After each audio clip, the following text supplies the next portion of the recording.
Hi, പുതിയൊരു വീഡിയോയിലേക്ക് സ്വാഗതം. 2 മാസത്തെ ഇടവേളയ്ക്ക് ശേഷം ഹൈറിച്ച് കേസ് നാളെ വീണ്ടും തുടങ്ങുകയാണ്. അപ്പോൾ നാളെ ജസ്റ്റിസ് ബദറുദ്ദീൻ സാറിൻ്റെ ബെഞ്ചിൽ ഐറ്റം നമ്പർ 3 ആണ്. ഐറ്റം നമ്പർ 3 കൊണ്ട് സൂചിപ്പിക്കുന്നത് അത് വാദം തന്നെയാണ് എന്നുള്ളതാണ്. വാദത്തിന് വേണ്ടിയിട്ടാണ് അദ്ദേഹം ഐറ്റം നമ്പർ 3 ആയി വച്ചിരിക്കുന്നത്. തുടക്കത്തിൽ തന്നെ നല്ല രീതിയിലുള്ള വാദത്തിന് വേണ്ടിയിട്ടുള്ള സമയം നീക്കി വച്ചിട്ടുണ്ട്.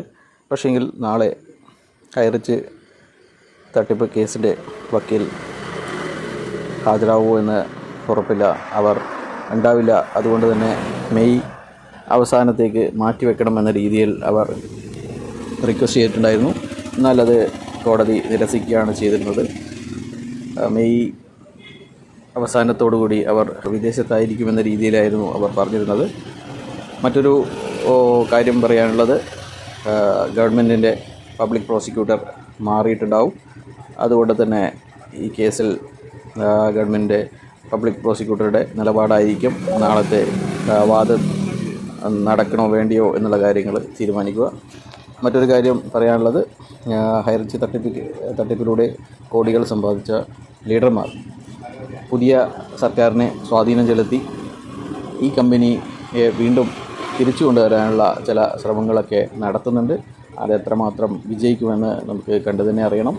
കാരണം ഈ കേസ് ഹൈറിച്ച് തട്ടിപ്പ് കമ്പനിയുടെ ഭാഗമായി നടന്ന സെക്രട്ടേറിയറ്റ് ധർണ ഉദ്ഘാടനം ചെയ്യാൻ വേണ്ടി അന്നത്തെ പ്രതിപക്ഷ നേതാവായിരുന്ന വി ഡി സതീശനെ സമീപിച്ച സമയത്ത് അദ്ദേഹം ഇവരുടെ ആവശ്യം നിരസിക്കുകയാണ് ചെയ്യുന്നത്.